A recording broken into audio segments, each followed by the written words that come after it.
maka si istri akan mengatakan, engkau tidak pernah berbuat baik sedikit pun kepadaku.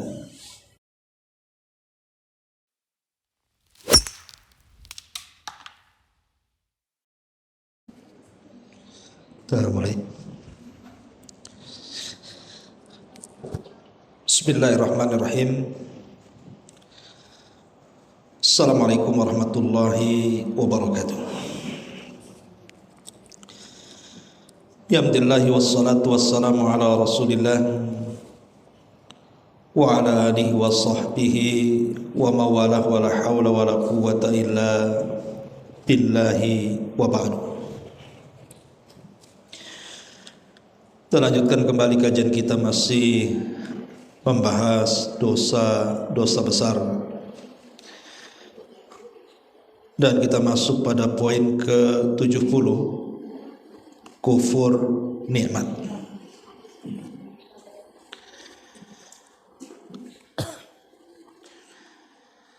Ma'asyiral muslimat yang dimuliakan Allah Subhanahu wa taala, tentu yang dimaksud bab yang kita akan kaji di sini adalah orang yang tidak menghargai jasa manusia kepada kita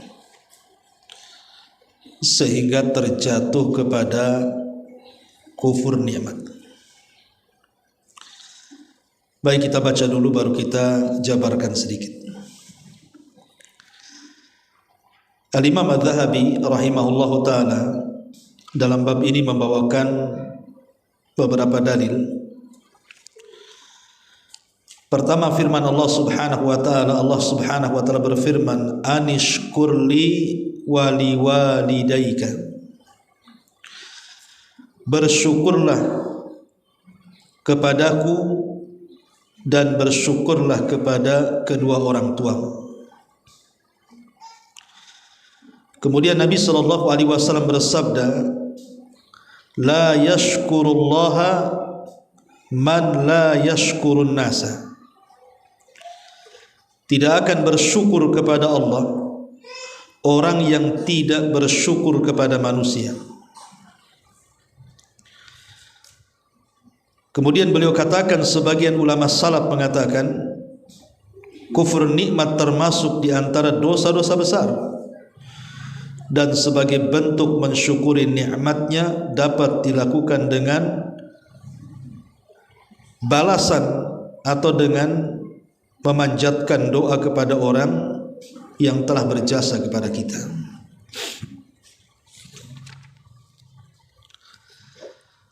Ma'asyiral muslimat yang dimuliakan Allah Subhanahu wa taala,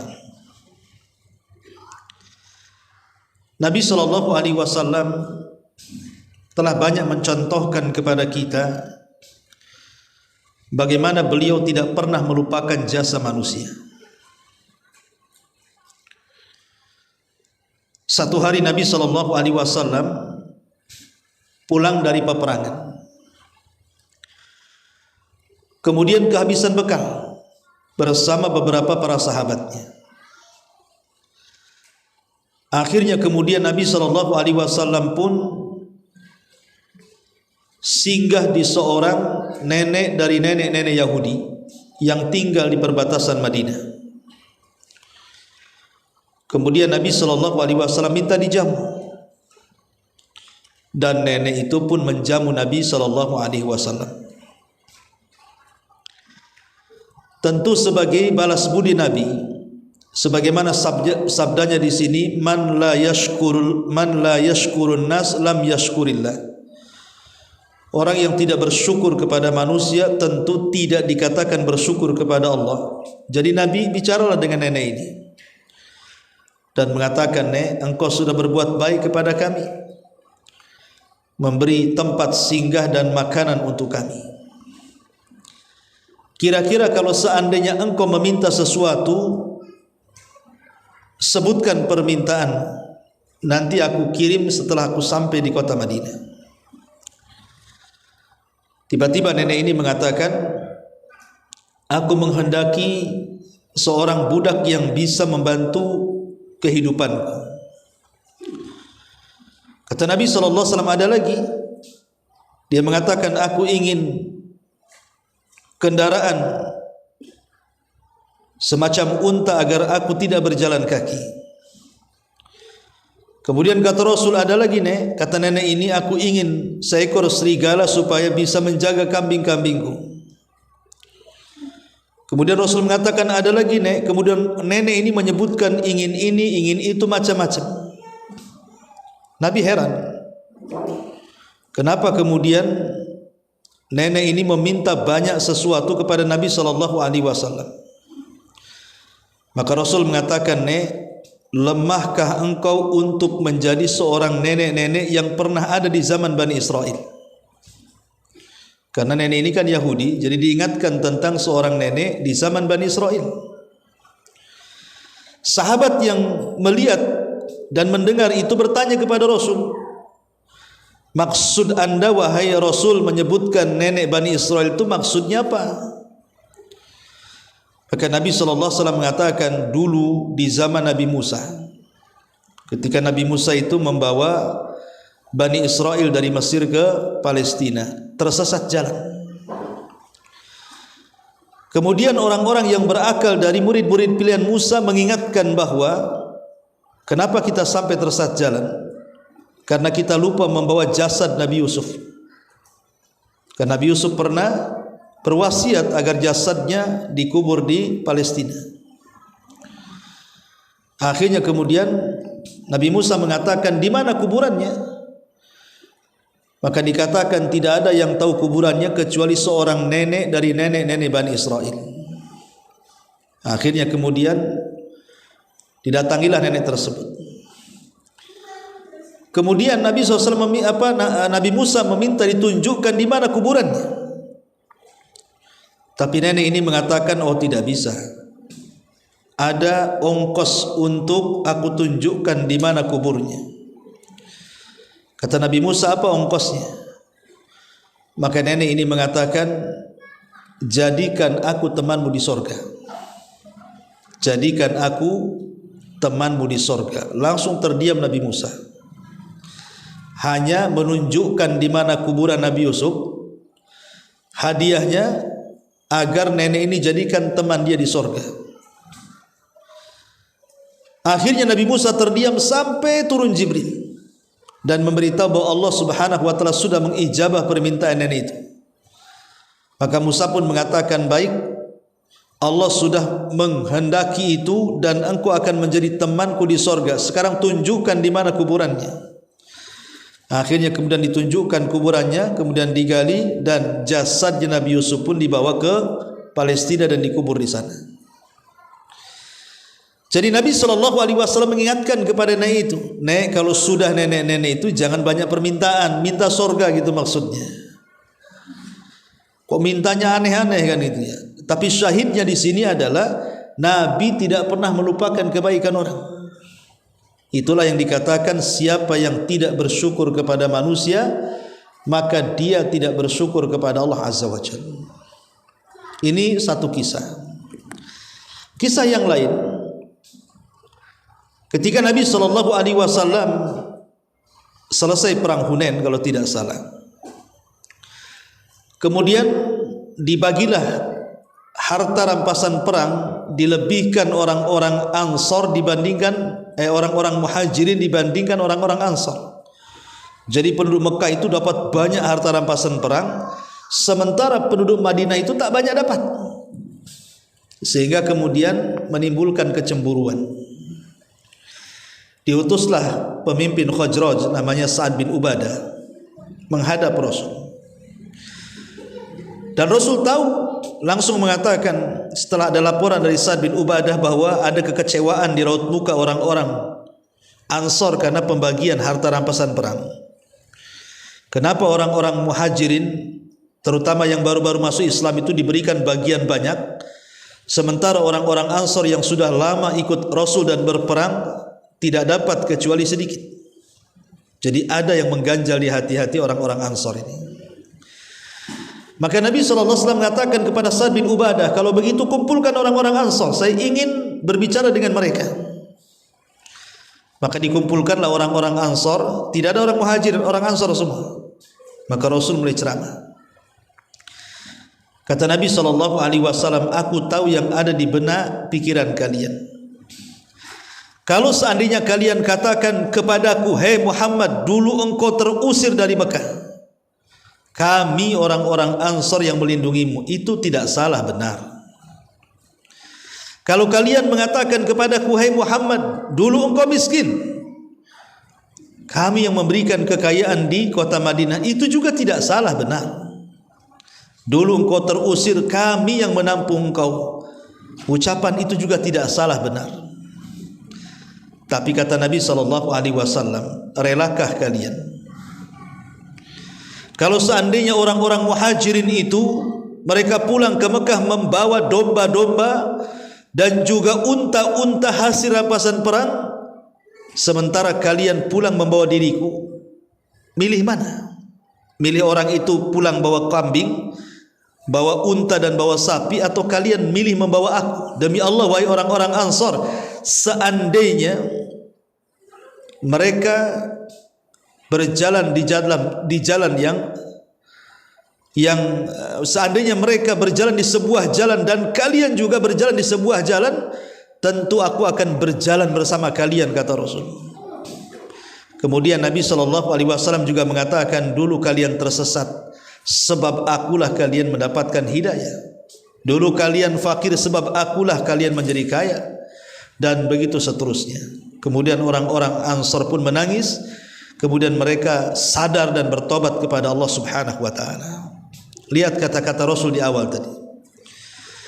Nabi tidak pernah melupakan kebaikan orang-orang Ansar, kan? Sehingga dia mengatakan, kalau engkau mengatakan kepadaku, hei Muhammad, dulu kau terusir, kami yang nampung, itu tidak salah. Karena memang begitu. Rasul tidak pernah mengingkari kebaikan. Lah ini penting, karena orang yang mengingkari kebaikan orang itu dianggap kufur nikmat. Ini contoh dua kisah ini menunjukkan Nabi SAW mengajarkan kepada kita agar berbuat baik kepada orang yang telah berjasa kepada kita. Berkaitan dengan bab ini, ma'asyiral muslimat yang dimuliakan Allah Subhanahu wa ta'ala, kita tahu bahwa syukur nikmat itu, terutama kepada manusia, itu terbagi menjadi tiga. Pertama, syukur kepada kedua orang tua. Dan ini yang paling tinggi setelah bersyukur kepada Allah.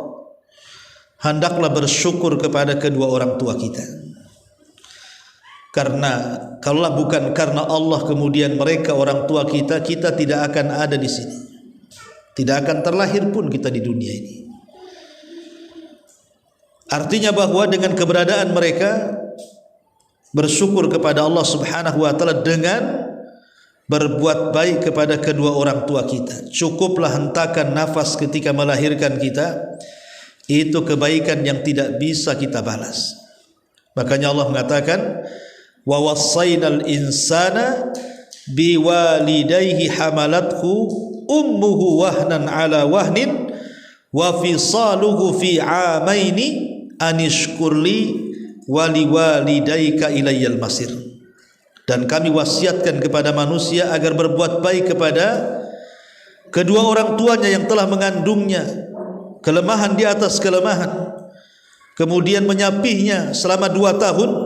Hendaklah bersyukur akan nikmatku, kata Allah, dan bersyukurlah akan nikmat kedua orang tua kalian. Ini yang pertama.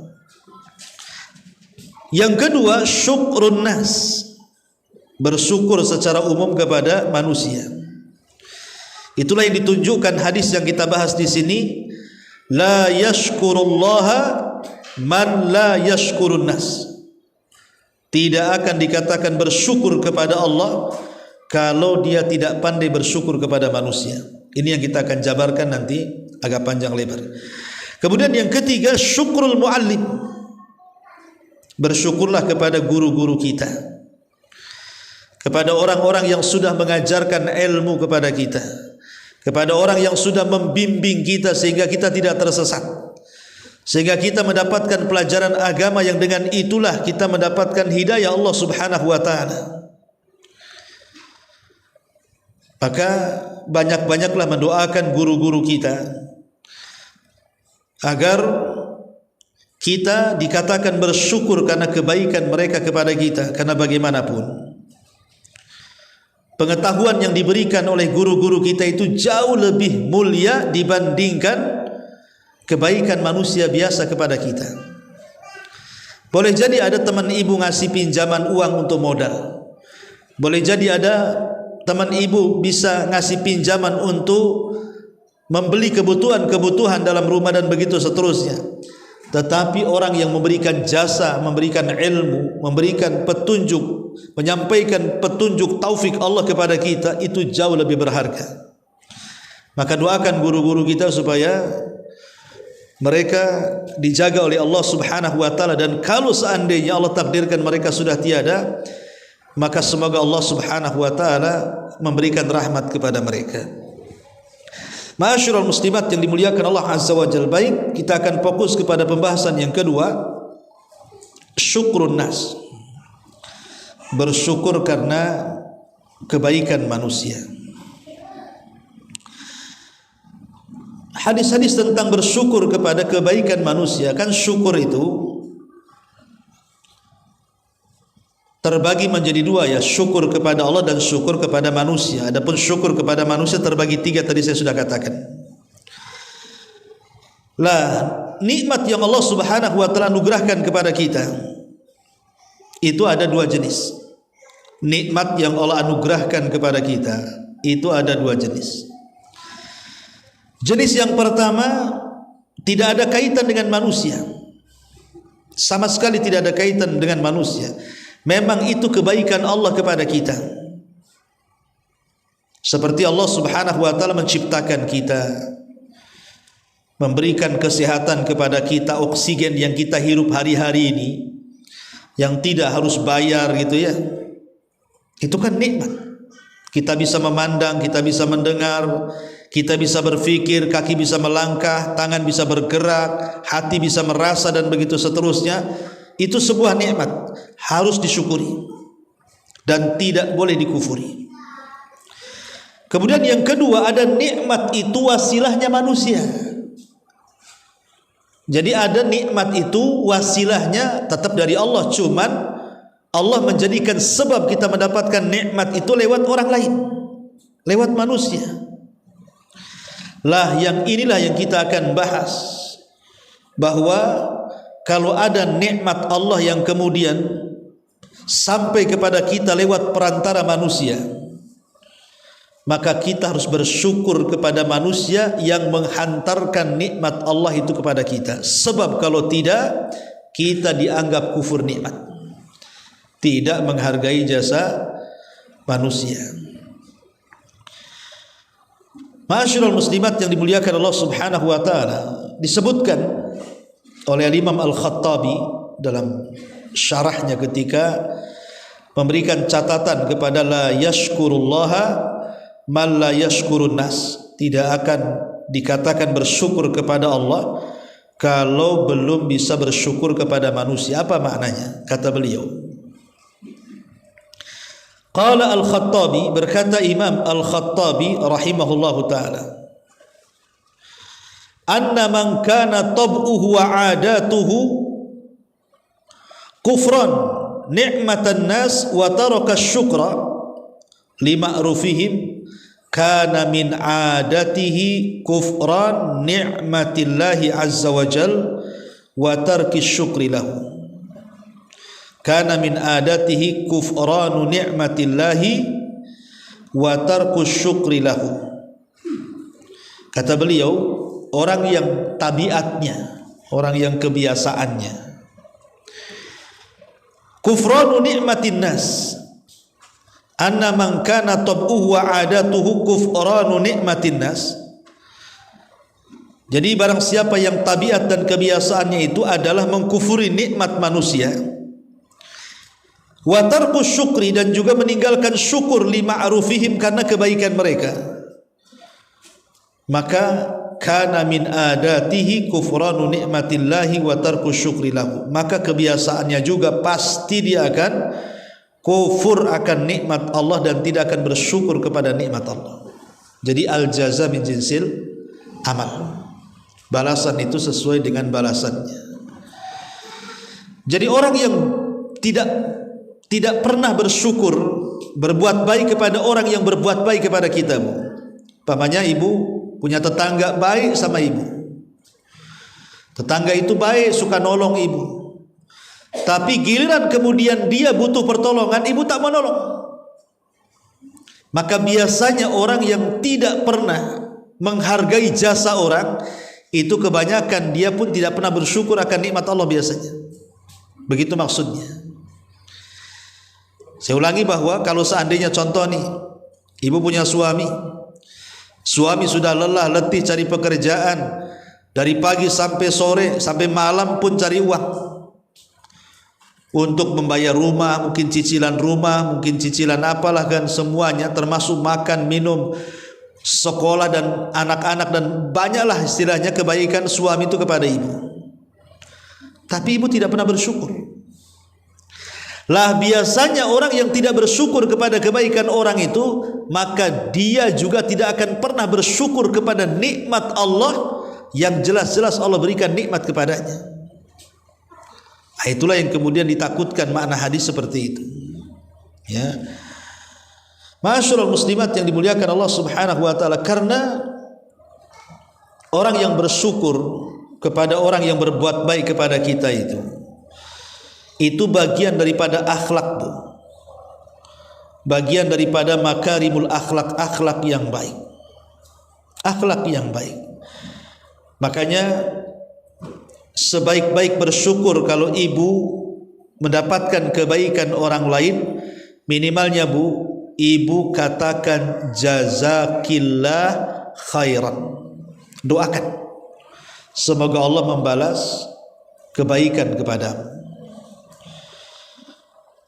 Tetapi kalau kita bisa membalas dengan balasan yang sama atau lebih, maka itu lebih baik lagi. Kata Nabi sallallahu alaihi wasallam, "Man sana'a ilaikum ma'rufa fakafi'uhu." Kata Rasul, barang siapa yang datang kepadamu orang yang berbuat baik, maka balaslah kebaikan itu. Fa illam tajidu ma tukafi'unahu fad'ulahu. Tapi kalau kita tidak bisa membalas karena besarnya kebaikan kebaikan dia kepada kita, maka doakan mereka. Doakan. Minimalnya ucapkan jazakumullah khairan atau jazakillahu khairan. Jangan diam saja, sudah tidak mau balas kebaikan orang, lisannya pula pelit. Wah, ini udah kuadrat pelitnya, Bu. Ya. Udah melampau orang kayak gini nih. Minimalnya kalau kita tidak bisa membalas kebaikan orang, umpamanya contoh nih, ibu di rumah sakit, kata dokter butuh darah, kalau tidak bisa mati. Akhirnya adalah tetangga yang mau donorkan darah itu kan. Akhirnya dengan takdir Allah ketolong pula. Itu kan membalas nyawa susah, Bu. Karena belum tentu tetangga yang nolong kita akan bernasib sama kan, butuh darah kita. Artinya ada orang-orang yang tidak bisa dibalas. Kalau memang tidak bisa dibalas, minimalnya kasih doa. Ya, ucapkan jazakillahu khairan. Semoga Allah Subhanahu wa taala membalas jauh dengan apa yang telah kau berikan kepada. Terus doakan dia dan doakan terus kebaikan supaya kita mendapatkan hal yang sama, karena doa kebaikan kepada orang itu hakikatnya mendoakan kebaikan kepada diri sendiri. Ma'asyiral muslimat yang dimuliakan Allah Subhanahu wa taala. Kemudian juga yang harus dipahami tentang bersyukur kepada manusia ini, jangan sampai menolak kebaikan dari syukur. Maksudnya begini, Bu, ada hadis yang menakutkan khususnya bagi ibu-ibu kan. Hadis ini menakutkan karena berkaitan dengan bab yang kita kaji. Dari Abdullah bin Mas'ud radhiyallahu an, kata Nabi sallallahu alaihi wasallam, "Ya ma'syaran nisa tasaddaqna." wa aktsirnal istighfar. Wahai wanita-wanita dimanapun berada, perbanyak sedekah, perbanyak istighfar. Kata Nabi SAW, wahai wanita-wanita, perbanyak sedekah dan istighfar. Kenapa alasannya? Fa inni ra'aitu kunna aktsara ahlin nar. Karena aku melihat kebanyakan kalian itu menjadi penduduk neraka. Faqalat imra'atun minhum, berkatalah salah seorang wanita dari mereka, wa ma lana aktsar ahli nar, kenapa kami para wanita wahai Rasul kok banyak di neraka? Ada apa dengan kami para wanita? Kata Nabi SAW, tukthirnal la'na wa takfurnal ashira, karena kalian terlampau banyak melaknat dan kufur kepada pasangannya, kufur kepada suaminya. Kemudian ditanyakan lagi, apa bentuk kufur kami kepada suami-suami kami? Maka Nabi SAW, kalau seandainya suamimu melakukan banyak kebaikan, tiba-tiba kemudian dia melakukan hal kesalahan, maka si istri akan mengatakan, engkau tidak pernah berbuat baik sedikit pun kepadaku. Ini kan bahaya, karena ada tabiat-tabiat wanita-wanita, insyaallah mudah-mudahan di sini tidak kan gitu. Umpamanya nih contoh yang mudah saja. Suami ini sudah baik sama ibu, memberikan rumah, makanan, minuman, nafkah lah secara umum. Dia bekerja, lelah, letih, banyak masalah di luar pun ibu tak tahu. Mungkin gara-gara ibu mungkin safar dari mana gitu kan, minta dijemput di bandara. Kemudian pesawat sudah datang tuh, si istri nelpon suaminya, nggak diangkat-angkat. Harusnya dijemput jam 10, datang pula setengah 11, lewatlah setengah jam tuh Bu. Wah, marah-marah ibu. Kok tidak punya perasaan ya, aku di sini lelah, capek, ini itu. Wah, akhirnya pulang tak mau ngomong, tak mau ngomong sama sekali. Itu, dan mengingkari kebaikan hanya gara-gara kasus seperti itu kan, kesalahannya hanya mungkin telat, entah mungkin macet di jalan, nggak tahu kan Bu ya. Tapi ada kemudian langsung diponis gitu, ini suami nggak tahu diri, aku capek di sini, itu seolah-olah apa? Yang setengah jam itu Bu menghapuskan kebaikan suami yang 10 tahun. Kan ada tuh yang kayak gitu kan itu ya. Ini contoh kecil saja, atau mungkin gara-gara SMS atau gara-gara apa lah kan itu. Lah ini kan orang-orang seperti ini atau istri-istri seperti ini kan tidak menghargai jasa suami. Itulah yang kata Nabi SAW, mereka terlampau banyak melaknat suaminya, mencaci maki suaminya, dan kufur akan kebaikan suaminya. Lah ini masuk pada hadis Nabi SAW, ma la yashkurullaha man la yashkurun nas. Tidak akan bersyukur kepada Allah orang yang tidak bersyukur kepada manusia, apalagi orang terdekat kita, suami, istri, orang tua, dan begitu seterusnya. Maka ini penting, karena bagaimanapun ini bagian daripada akhlak yang diajarkan Nabi SAW, dan termasuk dosa besar orang kalau tidak menghargai jasa orang lain. Wallahu alam. Ini secara singkat kajian di pagi hari ini tentang kufur nikmat.